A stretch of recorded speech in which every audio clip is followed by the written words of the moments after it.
வணக்கம் மக்களே, நான் உங்கள் உதயா. நான் உங்கள் நரேன். இது உங்கள் குரு சிஷ்யா காணொலி. இன்றைக்கி நம்ம பார்க்க போகிற டாபிக் சவுக்கு சங்கர், நம்ம நெல்சன். ஓகே, தேர்ட் பார்த்தீங்கன்னா சயின்டிஸ்ட். யார் இந்த சயின்டிஸ்ட்? அதாவது 200 வருஷம்க்கு அப்புறம் தமிழ்நாட்டில் நீர்வளம் அதிகமாகவே இருக்கும். 200லேருந்து 500 வருஷம் வரைக்கும் இவரால் வந்துட்டு கிரியேட் பண்ண முடியுமா? என்ன கிரியேட் பண்ணுவார்? பண்டிட் தெரியுமா? அதாவது சிஎம் ஜோசப் விஜய் அவர் கூடவே இருக்கான்னு சொல்லிட்டு ஒரு செக்ரட்டரியாக வச்சுக்கலான்னு சொல்லிட்டு யோசிச்சு வச்சுருந்தாங்க தெரியுமா, ஒரு சயின்டிஸ்ட். ஹாரோஸ்கோப். ஓகே. அவருக்கு வந்து அந்த சான்ஸ் கிடச்சிருந்ததுன்னா அவர் பண்ணியிருப்பாராம். அது சான்ஸ்க்காக முயற்சி எடுத்துட்டு இருக்காராம். அது கச்சிரும்னு சொல்லியிருக்காரு. அது சீக்கிரம் கச்சிரும் பிஹைண்ட் வச்சுலேயே. ஆமாம், அவருக்கு டிவிகேக்கு பேர் வச்சதே அவர் தான். டிவிகேன்னு சேனல் வெற்றின்ற ஒரு சேனல், அதுக்கு பேர் வச்சு தான். ஸோ மேபி அவருக்கு இது கூட சான்ஸ் இருக்கு போல. மேபி பண்ணாலும் பண்ணுவார். சரி, அதை பற்றி நம்ம பேசலாம். சரிங்களா? முதல்ல நம்ம இப்போ யாரை எடுத்துக்கலாம்? சவுக்கு சங்கரா, நெல்சனா, இல்லை இந்த பண்டிட் அவர் எடுக்கலாமா? உங்கள் சாய்ஸ். நீங்கள் யாரை ஃபஸ்ட்டு செய்யணுமோ ஸ்டார்ட் பண்ணுங்கள். சரி, ஃபஸ்ட்டு நம்ம சவுக்கை பற்றி எடுத்து நம்ம பேசலாம். ஃபஸ்ட்டு என்னடா சவுக்கை பொறுத்த வரைக்கும் ஒரு பச்சோந்தி சொல்லலாம். இடம் பொருள், அதாவது எந்த இடத்துல எப்படி நடந்துக்கணுமோ அப்படி நடந்து பார்ப்பல. இடம் பொருள் எவ்வளோ அவருக்கு நல்லா தெரியும். எங்கே போனால் நல்லா கறக்கலாமோ அங்கே போயிட்டு கரெக்டாக இருந்து வாயை கொடுத்து கறக்கிறது பார்ப்பாரு. அது வந்து ஆடுற மாட்டை ஆடி கறக்கணும், ஆடுற மாட்டை பாடி. எந்த இடத்துக்கு போயிட்டு நிறைய பொருள் கிடைக்குமோ அந்த இடத்துல கரெக்டாக அவர் ஏவ வேண்டியது எல்லாம் கரெக்டாக ஏவுவார். அவர்கிட்ட அந்த திறமை இருக்கு. அப்புறம் சீமான் பற்றி கொஞ்சம் சொல்ல முடியுமா? சீமான் அவர்கள் நோ கமெண்ட்ஸ்லாம் இல்லைங்க. இந்த வாக்களிக்கிற மக்கள் நமக்கு தெய்வம், புரியுதுங்களா? 5 ஓட்டு நீங்க வாங்கினாலும் சரி, 5 லட்சம் ஓட்டு வாங்கினாலும் சரி, இந்த மக்கள் தான் தெய்வம். ஒரு ஓட்டு போலன்றதுக்காக அவனை பைத்தியக்காரன்லாம் பேசக்கூடாது. அப்போ மிஸ்டர் சவுக்கு சங்கர் கிட்ட நான் கேட்க வேண்டிய கேள்விகள் இருக்கு. என்னன்னா, சரி, அவர்கிட்ட கேட்கறது முன்னாடி உங்கள்கிட்ட நான் கேட்குறேன். இப்போது உங்கள் பேரண்ட்ஸ் உங்களை திட்டிருக்காங்களா? திட்டிருக்காங்க. அவங்களுக்கு உங்கள் மேலே திட்டுறதுக்கு ரீசன்? உங்களை எதுக்கு திட்டுறாரு? அவங்களுக்கு திட்டுறதுக்கு உரிமை இருக்கா? இருக்குது. அவங்க தான் நம்மளை வழி நடத்து நல்ல வழியில் போடணும். தப்பு பண்ணால் திட்டுவாங்க, தப்பு பண்ணால் திரும்ப அதை தப்பு பண்ணக்கூடாது அப்படின்னு சொல்லி திட்டுவாங்க. நம்ம அப்படி திட்டினாதான் நம்மளுக்கு புரியும் அது தப்பு, நம்ம அதை செய்யக்கூடாது, நல்லது செய்யணும். நல்லது செஞ்சால் பாராட்டுவாங்க. ஓகே, இப்போ சவுக்கு சங்கர் இருக்கார்ல, அவர் உங்களுக்கு ஏதாவது நல்லது சொல்லியிருக்காரு இது வரைக்கும்? உங்களுக்கு தெரிஞ்சு ஏதாவது நல்ல விஷயங்கள், கருத்துள்ளது, அடுத்த ஜென்ரேஷனுக்கு முக்கியமான விஷயம், அந்த மாதிரி ஏதாவது சொல்லியிருப்பாரா? அடுத்தவங்க பற்றி அவங்க என்னென்ன பண்ணுறாங்க அதை தேடி தேடி தேடி தேடி சொல்லியிருக்காரு. பட் ஆனால் நல்ல விஷயங்கள் நெக்ஸ்ட் ஜென்ரேஷனுக்கு நல்ல விஷயம் நான் பார்க்கல எதுவும். சரி, ஓகே. இப்போ நல்ல விஷயங்கள் சொல்றவங்க உங்க கூட இருக்கவங்க பெற்றவங்க இருப்பாங்க. ஆமாம். எனக்கு நான் சின்ன வயசுலேருந்து பார்க்க சொல்ல எங்கள் பெற்றவங்க என்னை வளர்த்தவங்களா இருந்தாலும் சரி, அதாவது ஆசிரியர்கள் அவங்களா இருந்தாலும் சரி, யாருமே நமக்கு அரசியல்லாம் என்னன்னு சொல்லித்தரல. அரசியல்லாம் சாக்காடுன்னு சொல்லி கொடுத்த ஜென்ரேஷன் தான் 90s. ஓகேங்களா? அந்த 90sல வளர்ந்தவர் தான் யாரு? அதுக்கு முன்னாடி 80sல வளர்ந்துருப்பாரா நம்ம Savukku Shankar? 70sல வளர்ந்துருப்பாரா? 70s to 80s இருப்பாரு. அப்போ அந்த 90s இல்ல 2K இவங்களுக்கெல்லாம் வந்து அரசியல் புரிதலை உருவாக்கி கொடுக்க வேண்டிய கடமையில இந்த மாதிரி வந்த சமூகம் இருக்குல்ல, அதில் வந்துட்டு மிஸ் பண்ணவன்னு நான் சொல்லணும்னாக்கா, நான் ஜெயலலிதா அம்மையாரையும் சொல்லுவேன். குழந்தைங்களுக்கு அரசியல் ஊட்டி வரணும்னு சொல்லிட்டு ஸ்கூலில் கல்லூரியில் எடுத்துகிட்டு போகணுன்ற அக்கறை அவங்களுக்கும் இல்லை, அது கலைஞருக்கும் இல்லை, அதே எம்ஜிஆருக்கும் இல்லை. எம்ஜிஆர் பாடல் பாடி படத்தில் நடிச்சிருப்பாரே தவிர்த்து அது பள்ளிக்கூடத்துக்குள்ளே எடுத்துகிட்டு வரணும், சிந்திக்க வைக்கணும். எப்படின்னா, கட்சியை சொல்லிக் கொடுக்கக்கூடாது, தலைவர்கள் எப்படி இருக்கணும், யாரை நம்ம தேர்ந்தெடுக்கணும், அந்த ஒரு விழிப்புணர்வை நமக்கு சொல்லிக் கொடுக்கல. அதை நான் வந்துட்டு ஒரு தேடல் எனக்குள்ள. நமக்கு வந்துட்டு சமூகத்தில் ஒரு நல்ல ஒரு, அதாவது சின்ன வயசுலேயே வந்துட்டு ஒரு ஏரியாக்குள்ளே வந்துட்டு வருடத்துக்கு ஒரு ஃபங்க்ஷன் நடத்தணும், அப்புறமா வந்துட்டு கலெக்ட் பண்ணி ஏரியாவில் இருக்க ரோடை சரி பண்ணணும். இந்த மாதிரி சின்ன சின்ன விஷயங்கள்லாம் நாங்கள் செய்வோம் எங்கள் ஊர், அதாவது நம்ம ஊரில் ஆவடியில் ஒரு இடத்துல இருக்க சொல்ல. அப்போவே நமக்கு அந்த ஈடுபாடு அதிகம். அப்படி பார்க்கும்போது நம்ம சீமான் அண்ணன் மழை, உயிரினங்கள், செடி கொடிகள், காற்று, இதெல்லாம் பற்றி படிக்க சொல்ல ரொம்ப இன்ட்ரெஸ்டிங்காக இருக்கும். அதே மாதிரி அப்போவே நம்ம தேடுவோம், சரி இவர் சொல்கிறது உண்மையா அப்படின்னு தேட சொல்ல அதுவும் வந்து அக்செப்டட்.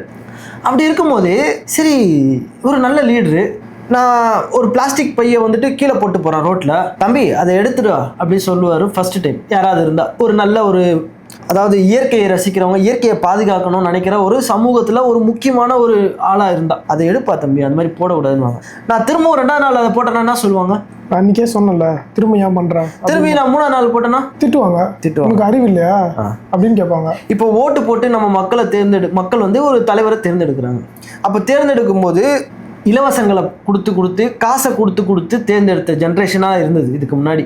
அப்போது பல காலமாக நானும் பார்த்துட்டு இருந்தேன், நம்ம சீமான் அண்ணா வந்துட்டு மக்களை வந்து திட்டுறது பல காலமாக, புதுசு இல்லை. டிவிக்கே வந்ததுக்கு அப்புறம் தான் அவர் திட்டுவாருலாம் இல்லை, ஒரு 8 வருடம் 10 வருடம் முன்னாடியே அவர் திட்டிருக்காரு.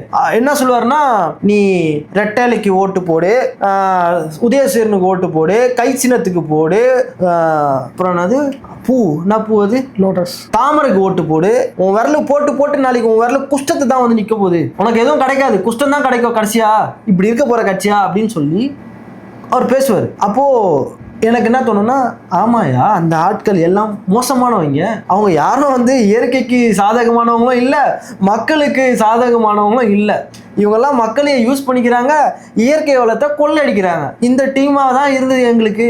அப்போது திட்டத்தானே செய்வார், என் இயற்கை வளத்தில் நீ கை வச்சு கொள்ளச்சுன்னா அந்த டீமால தானே அவன் வந்தான், அந்த பப்ளிக்கால தானே அவன் வந்தான் மேடைக்கு.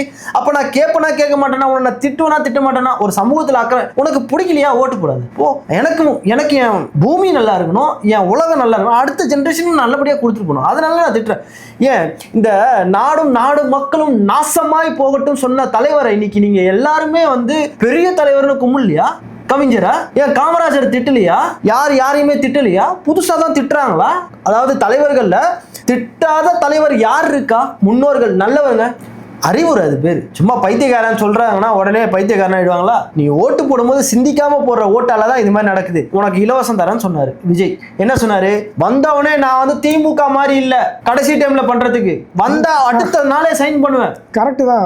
அது கரெக்டா சொல்லணும்னா, இலவசம் இதை பார்த்து ஓட்டு போட்டா, இதை மட்டுமே பார்த்து ஓட்டு போட்டா என்ன சொல்லுவாங்க? நீங்க எதனால ஓட்டு போட்டிருப்பாங்கன்னு நினைக்கிறீங்க? இளைய தளபதி விஜய்க்கு ஒண்ணு இலவசம், 2வது ஃபேஸ். அப்ப அறிவுன்றது எங்க நீ தேடுவ? நீ இன்டர்வியூ போய் அட்டென்ட் பண்ணாலே இன்டர்வியூ எடுக்கிறவங்க உனக்கு இங்க என்ன இருக்குன்னு தான் பார்ப்பாங்க, அழகா இருக்கேன்னு பார்க்க மாட்டாங்க. ஆனா படத்துல நடிக்கிறதுக்கு அழகா இருக்கேன்னு பார்ப்பாங்க. ஊமையா இருந்தாலும் ஓகே, ஒரு சீன்ல வந்து நின்று அவன் அழகா அப்படியே வீடியோல அப்படி ஸ்டைலா காமிச்சு விட்டாலே போதும். ஸோ அப்போ அவருக்குள்ள ஒரு ஏக்கம் இருக்கும், கோவங்கள் இருக்கும், கத்தி அந்த மனுஷன் சாவுறாரு. வேற என்ன? சரி, அதுதான் அந்த சவுக்கு சங்கரை சொல்லணும்னு நினைச்சேன். அதாவது அவருக்கு மக்களை பத்தி ஒருத்தர் பேசிட்டாரு அப்படின்னு சொல்றதுக்கு அவருக்கு எந்த ஒரு அருகதையும் கிடையாதுன்னு நான் சொல்லுவேன். ஏன்னா மக்களோட வாழ்க்கையை இம்ப்ரூவ் பண்றதுக்கு அவர் இது வரைக்கும் ஒன்றும் பண்ணல. அடுத்தவங்களை பத்தி புறம் பேசுறது, அடுத்தவங்க பண்ண தப்பை பத்தி எடுத்து சொல்றாரு, ஓகே. அடுத்தவங்க என்னென்ன பண்ணாங்கன்னு சொல்லிட்டு உட்காந்து வாட்ச் பண்ணுகிறாரு ஆள் வச்சு. இதனால மக்களுக்கு என்ன நல்லது நடக்க போகுதுன்னு தெரியல எனக்கு. ஓகே, அவரோட பாட்டில் 4 பேருக்கு நல்லது பண்ற மாதிரி அவர் நினைக்கிறாரு, அவர் பண்றாரு, அவர் பண்ணட்டும். ஏன் இவரே வந்து திமுக ஓட்டு போட்டு யாராவது ஜெயிக்க வைக்க சொல்ல இந்த திமுக ஓட்டு போட்டவங்கள திட்டிருக்காரு. ஆமா, அப்போ அவங்கள வந்து மக்களா இல்லையா? அவங்க எந்த வேற உலகத்துல இருந்து வந்தவங்களா? அவங்க சொன்னாரு. கரெக்டா சொல்லணும்னா, இந்த மக்களுக்கு எவ்வளவு பட்டாலும் புத்தியே வராது அப்படின்னு யூஸ் பண்ணிருக்காரு, பேசியிருக்காப்ல. சரி, ஓகே, விடுங்க, முடிச்சுக்கலாம். இப்போ நம்ம வந்து நெக்ஸ்ட் இடத்துக்கு போகலாம். அதாவது நெல்சன் என்ன பண்றாருன்னா, இடும்பாவன் கார்த்தி ஒரு மேடையில பேசும்போது ஒரு விஷயம், பெண்ணை பத்தி பேசி அதை வெளியில எடுத்துட்டு வர, அங்க அந்த பெண்மணி என்ன பண்ண ஆரம்பிச்சிட்டாங்கன்னா, என்னை பத்தி ஏன் இழுக்கிறீங்க, உங்க அரசியல் பேச்சுக்காக, உங்க அரசியல் லாபத்துக்காக என்ன எதுக்கு நடுவில் இழுத்து விட்டுனுக்கிறீங்க, தப்பு. அப்ப டிவிக்கு இப்ப நான் சீமான் அவரா பேசினாரு, இல்ல சீமான் சார்ந்த மேடைகள்ல வந்து யாராவது பேசினாங்களா, நீங்க எதுக்கு என்ன யூஸ் பண்றீங்க அப்படின்னு. அப்போ எனக்கு என்ன தோணுச்சுன்னா, டேய், நீ ஒரு பெண்மணி யாரா இருந்தாலும் சரிப்பா, உங்களுக்கு எல்லாம் நல்லவங்க, நீங்க எல்லாம் உண்மையிலேயே வந்து தாய்மார்களை நீங்க வந்துட்டு உங்க அம்மா மாதிரி மதிக்கிற மாதிரி இருந்துன்னா சம்பந்தமே இல்லாம அவங்களை இழுக்க கூடாது. நீ என்ன பண்ணி வச்சிருக்கீங்க? இப்ப பொது தளத்துல இவரு சீமானனுக்கு கிரீட மாற்ற மாதிரி அந்த பெண்ணை வந்துட்டு சேர்த்து வச்சு ஒரு தம்ப்நெயில்ல ப்ரிப்பேர் பண்ணி, அதாவது சீமானனை இடைத்தேர்தல்ல நம்பாசமுத்திரத்துல போட்டியிடும் போது சீமானனுக்காக ஆதரவா வந்து நிக்கிறாங்களாம், அதனால ஓட்டு கேட்க வருவாங்களாம், 2 பேரும் சேர்ந்துட்டாங்க. எப்படி இந்த மாதிரி பேசுறாங்க, இந்த மாதிரி இது பேச முடியுமா என்ன அது? பேசுறாப்ல இதெல்லாம் டிஃபர்மேஷன் கேஸ் போடுவாங்க, பார்த்துட்டாங்கல்ல, டிஃபர்மேஷன்லாம் பார்த்துக்கலாம், ஏன்னா வருமானம் வருதுல்ல, யூடியூப்ல வருமானம் வருது, டிஃபர்மேஷன் கேஸ்னா ஃபைன் போட்டு முடிஞ்சு போச்சு, அப்படியே பார்த்துப்பாங்க. இங்க என்ன சட்டம் வந்து ரொம்ப ஸ்ட்ராங்கா இருக்கான்னு ஒருத்தவங்களை வந்துட்டு நீங்க எப்படி வேணாலும் பேசலாம் சொல்றது. சுப்ரீம் கோர்ட்ல சொல்லியிருக்காங்க 2 பேரையும் ஒருத்தர் மாத்தி பேசிக்க கூடாது, தவறுதலா ஒருத்தர் பேரை யூஸ் பண்ணக்கூடாது சமூகத்துல அப்படின்னு சொல்லி பேசி முடிச்சிட்டாங்க. ஆனா அந்த 3வது மனுஷங்க வந்து நடுவில் பேசுறாங்களே, அவங்களுக்கு யாரும் கேட்பாங்களா? சுப்ரீம் கோர்ட் கேட்குமா? முதல்ல இவங்களோட பேரை இவன் எதுக்கு எடுத்து யூஸ் பண்றான் வீடியோக்கு? ஐயோ அவன் என்னது சீமான் அது அவ்வளவுதான். அப்படி பேசினா நாம் தமிழர் கட்சி வந்து அங்க என்ன பண்றாங்க, டிவிகே வந்து இது 2 பேருக்கு நடுவில் இருக்க ஹீட்ல அவர் வந்து ஏர்ன் பண்றாரு. ஆக்சுவலாக இதை பற்றி பேசக்கூடாது, இது முடிச்சு வைக்கணும்னு சொல்லிட்டு தான் கோர்ட்டில் இந்த கேஸை முடிச்சு வச்சாங்க. திரும்ப இதை பற்றி கலர்னா ஆக்சுவலாக இது சின்னதாக முடியாதுன்னு நினைக்கிறேன், டெஃபர்மேஷனில் மட்டும் முடியாதுன்னு நினைக்கிறேன். பண்ணுவாங்க, கேஸ் போடுறாங்க. இப்போ ஆல்ரெடி ஒரு சவுக்கு சங்கரா இருந்தாலும் சரி, நம்ம நெல்சனாக இருந்தாலும் சரி, இவங்களை பற்றி எல்லாம் ஒரு டீட்டெயில்டு ரிப்போர்ட்டை வந்துட்டு கலெக்ட் பண்ணிட்டு இருக்காங்க ஒரு டீம். ஆல்ரெடி நெல்சனை வந்துட்டு கலெக்ட் பண்ணிட்டு இந்த வீக்கில் வந்துட்டு சுப்ரீம் கோர்ட் இது நம்ம உயர்நீதிமன்றத்தில் வந்துட்டு பதிவு பண்ணுறாங்க கேஸ். இவனுக்கு ஆப்போசிட்டாக நிறைய அவதூற பரப்புன விஷயத்த கலெக்ட் பண்ணி ஒரு வீடியோவாக எடுத்து பண்ணியிருக்காங்க. இப்போ சவுக்கு சங்கருக்கும் போயிட்டு இருக்கு. ஸோ இதை பற்றி தான் சொல்ல வந்தேன். அதாவது ஒரு டீமே இருக்கு, ஆசை அப்படியே உங்களுக்கு என்னன்னா சீமான் அண்ணன் திட்டிகிட்டே இருக்கணும், அதை பார்த்துக்கிட்டே இருக்கணும் அப்படின்ட்டு. ஆனால் இவங்க 2 பேரை பொறுத்த வரைக்குமே எனக்கு தெரிஞ்சு ஒரே கோல் தான் இருக்கு. ஒரே கோல், டிவிகேல போய் ஜாயின் பண்ணணும். டிவிகேல ஜாயின் பண்ண ஒரு நல்ல பொசிஷன்ல போகணும். ஏன்னா இப்போ வந்து நெல்சன் ரீசெண்டாக ஒரு வீடியோ போட்டாங்க, 5 வருஷத்துல செட்டில் ஆயிடலாம். கண்டிப்பாக செட்டில் ஆயிடலாம். அவரு இப்போ வந்த 3 மாசத்துலயே அவர் புது இது ஓபன் பண்ணிட்டாரு. அவர் 1 கோடி ரூபாய்க்கு வீடெல்லாம் வாங்கியிருக்காங்க மாலதின்றவங்க பேர்ல, டி நகர்ல. நம்ம மாரிதாஸோட வீடியோ எடுத்து பார்த்து பத்திரத்தெல்லாம் திரும்ப ஓப்பன் பண்ணி எல்லாத்தையும் காட்டுறாங்க. 1 கோடிக்கு மாலதி அவங்க பேர்ல வீடு வாங்கியிருக்காங்கன்னா பாத்துங்க. ஓகே, நல்லா இருந்தா சரி. ஆனா அடுத்தவங்களை வந்து தவறா போர்ட்ரே பண்ணி நல்லா நாங்க இப்போ விஜய் அண்ணன் சொன்னோம்னா விஜய் அண்ணன் பர்சனல் எடுத்துட்டு வந்து அட்டாக் பண்ணணும்னு அவசியம் இல்லை. ஆனா அவரு கொடுக்குற அந்த மேனிஃபெஸ்டோல நடக்கிற விஷயத்த வந்துட்டு நாங்க பேசுறோம், அரசியல் ரீதியா பேசுறோம். பரந்தூர் விமான நிலையம் வந்தாலும் சரி, நீங்க எடுத்துட்டு வந்து சிலிண்டர் 3 சிலிண்டர் கொடுக்கறதா இருந்தாலும் சரி, இதை வந்து பேசுவோம். அதாவது சுப்ரீம் கோர்ட்ல நடக்கிற கேஸ், அதுக்கப்புறம் 3 பேரை சுட்டு கொண்டாங்க கர்நாடகா, இதையெல்லாம் தான் கருத்தா வைக்கிறோம். இதுக்கு அதோட ஆன்சர் என்னன்றதான் கேட்கணுமே தவிர்த்து சொல்லணுமே தவிர்த்து அதை விட்டுட்டு ஆக்சுவலா இதுக்கெல்லாம் அவங்களால பேசவும் முடியாது, பதிலும் சொல்ல முடியாது. அதனாலதான் எடுத்த உடனே அவதூறு பேச ஆரம்பிச்சிடுறாங்க. என்ன பண்றது? ஒண்ணு அவதூறு பேசுறாங்க, இல்ல அடிச்சு பேசுறாங்க, இல்ல பழைய கதையை எடுத்து இழுத்து பேசுறாங்க. இப்படிதான் இருக்குது. இவங்களுக்கு கேட்கிற கொஸ்டினுக்கு பதில் சொல்லி பழக்கமே இல்லை. ஒன்றும் இல்லை. 3வது நம்ம யாரை சொல்லலாம்னு, யாரு டிவிக்கு பேர் வச்சார் தானே, ரத்தன் பண்டித். அவர் என்ன சொல்றாருன்னா, கடவுள் மாதிரி இவரே அடுத்த 200 வருஷத்துல இருந்து 500 வருஷத்துக்கு நீர் வளத்தை இன்க்ரீஸ் பண்ண போறாரு. இவர்கிட்ட ஒரு ஐடியா இருக்கும், எனக்கு தெரியல. இவர் வந்து நாசால ஏதாவது விஞ்ஞானி ஏதாவது இருந்துட்டு வந்தாரா, இல்ல புவியியலை பத்தி படிச்சுட்டு வந்திருக்காரா, இல்ல நீர் மேலாண்மையை பத்தி படிச்சுட்டு வந்தாரா எனக்கு தெரியல. ஆனா ஹாரோஸ்கோப்ல இவரு கில்லின்னு மட்டும் எனக்கு தெரியும், ஏன்னா கில்லி கூடவே இருந்திருக்காரு. மேபி இவருக்கு ஏதாச்சும் இந்த மோசஸ்னு ஒரு ப்ராஃபிட் இருப்பார்ல, அடியை வச்சு அச்சா தண்ணி வந்து அந்த மாதிரி ஏதாவது அடி இல்ல அப்படி பார்க்க சொன்னா, இப்போ நான் நேபாளில் நடந்த ரீசெண்ட் நேற்று நான் ஒரு காணொலி போட்டேன், நீங்க இல்லை அதுல பாத்தீங்கன்னா ஒரு ஐஸ் மலை அது உடஞ்சி ஒரு டேம் ஆண்ட விழுந்து தண்ணி வந்து ஃபுல்லா ஸ்ப்ரெட் ஆகி இன்னைக்கு அதோட ப்ராப்ளம் பார்த்தீங்கன்னா அதால ஏகப்பட்ட ப்ராப்ளம், கிராமமே காணாம போயிட்டு இருக்கு. பல ஆயிரம் பேர் கிட்ட 1000 பேருக்கு மேல காணாம போயிருக்காங்க. கவர்மெண்ட் இதெல்லாம் பில்டிங்லாம் கூட அப்படியே அடிச்சுட்டு போகுது. அது வந்து டிபெத்துக்கும் சைனா பார்டர் இருக்கு, அந்த பார்டர்ல செக்யூரிட்டி போஸ்ட் இருப்பாங்களா, அதெல்லாம் பார்த்தா காலி ஆயிடுச்சு. ஸோ இப்போ நம்ம என்ன கேட்குறோம்னா, அந்த ஜோசியை பார்க்குற ஜீவிகளே, அறிவு ஜீவிகளே, அடுத்த நாள் என்ன நடக்க போகுதுன்றத முடிஞ்சா இன்னைக்கு சொல்லு. 100-200 வருஷம் கழிச்சு நீ இருக்க மாட்டேன். கரெக்ட். அடுத்த நாள் அடுத்த மாதம் இது நடக்க போகுது அது நடக்க போகுது அப்படி சொல்லிட்டு உன் பொழப்ப ஓட்டு. அப்போ ஒரு அளவுக்கு மேட்ச் ஆச்சுன்னா உன்னை பார்க்கறதுக்கு ஒரு கும்பல் இருக்கு, ஆடு மாதிரி வரும் பின்னாடி.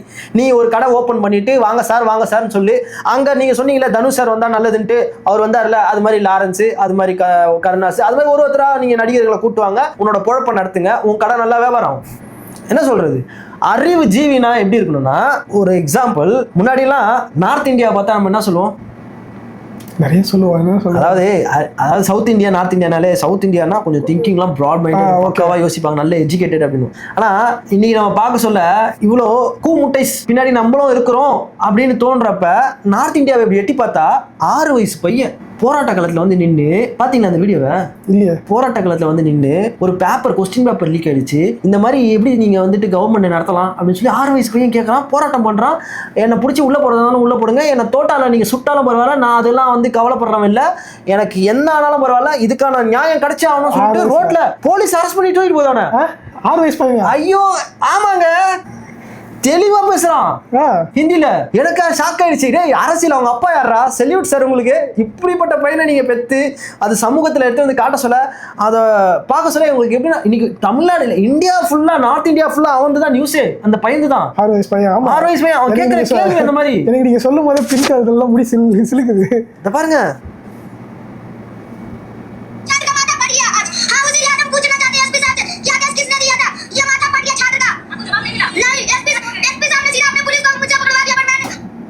எவ்வளவு தெளிவா பேசுறான். ஒரு இன்ஸ்பெக்டர், சப் இன்ஸ்பெக்டர் பேர் முதல் கொண்டு இவங்கள்ட்ட நாங்க கம்ப்ளைண்ட் கொடுத்துருக்கோம், இது இது பண்ணி. ஐயோ, எனக்கு தெரிஞ்சு சின்ன வயசுல அதான் அபிஜித் வந்து அவனோட 3 சின்ன வயசுல ரொம்ப கஷ்டப்பட்டிருப்பான் குழந்தையில இருந்து. அதான் எனக்கு புரியல. சின்ன வயசுல இருந்து கஷ்டப்பட்டுருப்பானா? குழந்தையில இருந்துனா இப்ப அவன் யாரு? நான் சொல்றது ஒரு தெளிவு வந்த வயசுல இருந்து அப்படியே சரி, பேச ஆரம்பிச்சாங்கல்ல, அப்பவே சொல்றேன். தெளிவு எந்த வயசுல வரும்? அவன் சின்ன பையன் மாதிரியே பேசலையே, அதனால சொல்றேன் நானு. தெளிவு எந்த வயசுல வரும்? இந்த வயசு தெளிவா வந்திருக்காது. அது எவ்வளவு தெளிவா இருக்காப்ல. அதான் ஒரு பெத்தவங்களை தான் நம்ம இதுக்கு வந்து அவங்கள பாராட்டணுமே தவிர்த்து அவங்க கூட இருந்த குருநாதர்ஸ், அதாவது டீச்சர்ஸ், இப்படி ஒரு ஸ்டூடெண்ட்டை உருவாக்கி வச்சிருக்காங்களே சமூகத்துல. ஐயோ, எனக்கு தெரிஞ்சு நான் பார்த்தது நாம் தமிழர்ல நிறைய பேர் பார்த்துருக்கேன். அவங்க மேடை ஏறி பேச சொல்ல, சின்ன சிறு குழந்தைங்க எல்லாம் பேசும்போது அவங்க மேடை பேச்சு. ஆனா களத்துல போராட்ட களத்துல என்ன அரசு பண்ணிட்டு போ, அதுக்கு தனி சொல்றியா தோட்டால வச்சு அதெல்லாம் பயப்பட மாட்டேன், எனக்கு தேவையான கேள்விக்கு பதில் சொல்லிட்டு போ. அப்பா, வேற லெவல்.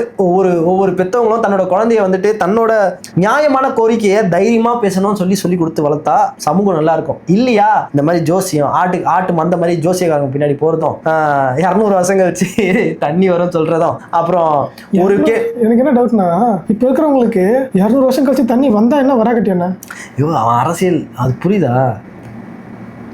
அதை வந்து பேட்டி எடுக்கிறாங்கல்ல, அவங்க வந்து என்ன சொல்லணும், சார் இந்த மக்கள் ஏதோ ஆப்போசிட்ல இருக்க பார்ட்டிஸ் எல்லாம் அவங்கள திட்டாங்க, அது வந்துட்டு ஒரு ஜோசியக்காரை கூட்டு போயிட்டு கவர்மெண்ட் ஜாப் எப்படி கொடுக்கலாம்னு சொல்லி கேட்டனால விஜய் அண்ணா வந்துட்டு அது மாதிரி பண்ணிட்டாரு. நீங்க நம்ம பிரஸ் மீடியால இருக்கீங்க, இது மக்கள் எல்லாம் பாக்குறாங்க, இப்போ நீங்க அந்த டெக்னிக்கலி நீங்க என்ன பண்ண போறீங்க கொஞ்சம் சொல்லுங்க சார் அப்படி சொன்னா, அப்போ அந்த மக்கள் வந்து அவங்களே வாண்டடா, ஐயோ அவருக்கு மூளை அதிகமா இருக்கு. அப்போ என்ன பண்ணாங்க பிரஸ்? எதுக்கு சொன்ன உடனே அவ்வளவுதான், ஒரு பேக்ரவுண்ட் பிஜிஎம் போட்டு ஃபயரா, அவ்வளவுதான். வேற என்ன பண்ண போறாங்க இவங்க? என்ன பண்ணுவாங்கன்ற நம்ம ஊரு கலாட்டா நியூஸ் சேனல் இப்போ பிரியாணி எல்லாம் கலாட்டாவை மிஞ்சுறாங்க. இல்ல பேசாம இப்படி பண்ண. தளபதி விஜய் வந்து ஒரு படம் எடுத்தாரு கத்தின்னு சொல்லிட்டேன்னு, தன்னூத்து கிராமத்துல தண்ணியே வரல, கத்திட்டு இருந்தாரு, தன்னூத்து கிராமத்துல தண்ணியே வரல அப்படின்னு சொல்லிட்டு. பேசாம அப்படி எடுத்ததுக்கு பதிலா தன்னூத்து கிராமத்துல தண்ணி இல்ல, நம்ம ரத்தன் பண்ணிட்ட கொண்டு வரணும், அவர் தட்டியே தண்ணி வர வச்சுறாரு அப்படின்னு படம் எடுத்துருக்கலாம் பேசாம. சரி, ஓகேங்க. ஒரு ஆனந்தஜித் தெரியுமா, ஸ்போக்ஸ் பர்சன், ஒரு தடியா இருப்பாரு, எல்லா மேடையிலயும் வந்துட்டு அவர் ஒரு ரீசெண்ட் மீடியால வந்து கேக்குறாங்க இந்த மாதிரி காக்ரோச் பத்தி, ஜனதா பார்ட்டி பத்தி. அவரு நக்கலா, நீங்க கரப்பாம்பூச்ச பாத்ரூம்ல பாத்தீங்கன்னா தான் விட்டு வைப்பீங்க, கிச்சன்ல வந்தா என்ன பண்ணுவீங்க, அடிச்சு போட்டுற மாட்டீங்க, அப்படிதான் தமிழ்நாட்டுக்குள்ள எல்லாம் வர முடியாது, அதெல்லாம் அங்கேயே இருக்கட்டும். இப்படி நக்கலா அப்படி பேசி என்னன்னா, நம்மளும் ஒரு சில வீடியோ பார்க்குறோம், அது திமுகவுக்கு ஒரு காய் நவத்துற மாதிரி இருக்கு அந்த சிஜேபி பார்ட்டி. எனக்கு அது உடன்பாடு இல்லை. நீங்க ஆக்சுவலி அந்த விழிப்புணர்வு அபிஜித்க்கு தெரியுதா இல்லையான்னு தெரியல, ஆனா அதை டிஎம்கே வந்து யூட்டிலைஸ் பண்றாங்க, எனக்கு அப்படி தெரியுது. ஏன்னா மேபி இவர் ஆர் ஆசா போனார்ல, அவர் போயிட்டு பேசும்போது ஆர் ஆசா கிட்ட ஒரு டெக்னிக் இருக்கு, இந்த வாழைப்பழம் மாதிரி பேசுவாங்கன்னு தெரியுமா, அந்த மாதிரி பேசுவார் அவர். மேபி அப்படி பேசுறதுனால அவருக்கு ஒரு தப்பான கைடன்ஸ் வேணா இருந்திருக்கலாம், மேபி கைடன்ஸ் இருக்கலாம். அதுக்கேற்ற மாதிரி இங்க ஆப்போசிட்ல என்ன நடந்ததுன்னா, தமிழ்நாட்டுல ஒரு ரெஸ்பெக்டிவ் அந்த சிஜேபி பார்ட்டிக்கு அவங்க போராட்ட களம் இவங்க ப்ரொவைட் பண்ணல. as well as என்ன பண்ணாங்கன்னா, போராட்டம் வெடிக்கும் போது மாணவர்கள் யாரும் பங்கு பெறக்கூடாதுன்னு தடுக்கிறதுக்கு ஒரு நோட்டீஸ் எல்லா காலேஜுக்கும் போச்சு. ஆனா அடுத்த நாள் அன்னைக்கே வந்து அதை டிராப் அவுட்டும் பண்ணிட்டாங்க. ஆனா இதெல்லாம் ஆப்போசிட்டா பண்றாங்க. எப்படின்னா, சென்ட்ரல்ல பிஜேபி எதிர்த்த டீமுக்கு சப்போர்ட் பண்ணுமோ அவங்க தானே பண்ணணும். அதே பிஜேபிக்கு சப்போர்ட்டா நம்ம டிவிக்கு இருக்கும்போது அப்போ அபிஜித் வந்து ஆப்போசிட்ல இருக்க ஸ்டாண்ட்ல தான் போய் நிப்பாப்ல. ஆக்சுவலா அப்படி போறப்ப அந்த இடத்துல கண்ணுக்கு முன்னாடி தெரிஞ்ச ஒரு லீடர் யாருன்னா நம்ம டிஎம்கே அதுன்னு ஆயிட்டாங்க. அதுலயும் ஒரு மேடையில் என்ன சொல்றாரு கேக்குறாங்க, ஒரு இந்தியன் நேஷனல் மீடியால, உங்களுக்கு வந்து சிஎம், அதாவது இந்தியாவில் வந்து ஒரு பெஸ்ட் சிஎம் யாரெல்லாம் சொல்வீங்க அப்படின்னா, அப்படியே யோசிச்சுட்டு சிஎம் ஸ்டாலின், அப்புறம் நம்ம இதுக்கு முன்னாடி கம்யூனிஸ்ட்ல இருந்தால கேரளால அவர் பேர் வந்துட்டார், லாஸ்ட் ப்ரீவியஸாக இருந்து போனார் அவரு. அதுக்கப்புறம் பார்த்தீங்கன்னா அரவிந்த் கெஜ்ரிவால், ப்ரீவியஸாக இந்த சிஎம் எல்லாம் சொல்லலாம். அப்போ இவரோட பிளான் என்னன்னா ஒரு டீமை உருவாக்குறாங்க. ப்ரீவியஸாக அந்த எக்ஸ்பீரியன்ஸ் யாருக்கிட்டலாம் இருக்கோ அவங்கள கேதர் பண்ணா நம்ம பிஜேபியை அடிக்கலாம் அப்படின்ற ஒரு, ஏன்னா அவருக்கு இருக்க ஒரு கோல் என்னன்னா பிஜேபி இந்தியாவை ஆளக்கூடாது அடுத்து, ஏன்னா மோசமா ஃபர்ஸ்டா இருக்குது. அதனால அது ஒரு டீமா பண்ணும்போது ஒரு ஸ்டேட்டுக்கும் ஒரு உரிமை இருக்க மாதிரி ஒரு ஆர்கனைஸ் பண்ணி எடுத்துட்டு வந்தா பெட்டரா இருக்கும். இந்த மாதிரி தீய சக்தி கிட்ட நாட்டை கொடுக்கறதுக்கு பதிலா மேபி அதான் சவுத் சைட்ல இருந்து பிஜேபியை ஓப்பனா எதிர்த்தாங்க, ரொம்ப ஓப்பனா தெரியாத மாதிரி எதிர்த்தாங்கன்னா டிஎம்கே அதுல பெரிய பங்கு இருக்கு. அதனால மேபி அவர் சொல்லிருக்கலாம். பட் ஆனா உள்ள வந்து பார்த்தாருன்னா தெரியும். உள்ள வந்தா கண்டிப்பா நாம் தமிழர் சீமான் அவங்கள வந்து அந்த அளவுக்கு இங்க ப்ரொமோட் பண்றதுக்கு இல்ல, அதை வந்து ரியலைஸ் பண்ணாங்கன்னா தெரியும். ஏன்னா நாட்டுக்காக போராடுற ஒரு களத்துல நின்னா ஒரு வீரன் அப்படிதான் எனக்கு. சரிங்க, இந்த காணொலி எப்படி இருந்தது கமெண்ட் பாக்ஸ்ல மென்ஷன் பண்ணுங்க. அப்புறம் மீண்டும் ஒரு நல்ல காணொலியுடன் திரும்ப சந்திப்போம். தயவுசெய்து சயின்டிஃபிக்காக கருத்தை பதிவு பண்ணுங்கள். இந்த பண்டித்து அவர் சொன்ன மாதிரி 200 வருஷம் 500 வருஷத்துக்கு அப்புறம் வர்றது இதுக்கு சப்போர்ட்டாக பண்ணிங்கன்னா நம்ம பண்ணுங்க. தெரியும் இந்த சமூகத்தில் இப்படியும் ஒரு கூட்டம் இருக்காங்க, நம்ம எல்லாரும் வீட்லையும் இருக்காங்க. கண்ணு முன்னாடி நம்ம சொன்னாலும் கேட்க மாட்டாங்க. அவங்கள பொறுத்த வரைக்கும் அது ஒரு பக்தி அப்படின்னு சொல்லிட்டு யாரோ ஒருத்தனை அவன் யூட்டிலைஸ் பண்ணுறான் அதை பேரை வச்சு. சரி, மீண்டும் நல்ல வீடியோ சந்திப்போம். அதுவரை உங்களிடம் விடைபெறுவது உங்கள் உதயா மற்றும் உங்கள் நரேன். பாய்.